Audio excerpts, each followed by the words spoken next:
മാറ്റില്ലെങ്കിൽ നമ്മുടെ അനിയെ ഉപദേശിക്കുകയാണ് ജഡ്ജി എന്ന് കാണാം.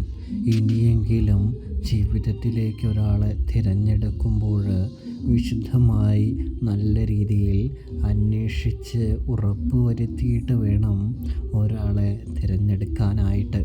അല്ലെങ്കിൽ ഇത്തരം പ്രശ്നങ്ങളും കാര്യങ്ങളും ഒക്കെ തന്നെയാണ് വീണ്ടും ഉണ്ടാവാനായിട്ട് പോവുക എന്ന് പറയുന്നത് കാണാൻ സാധിക്കുന്നു.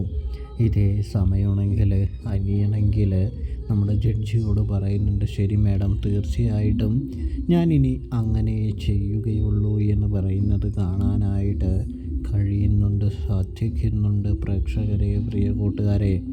ഇതേ സമയമാണെങ്കിൽ നമ്മുടെ അനിയാണെങ്കിൽ നന്ദുവിനെ എങ്ങനെ നോക്കുകയാണ് എന്ന് കാണാനായിട്ട് സാധിക്കും.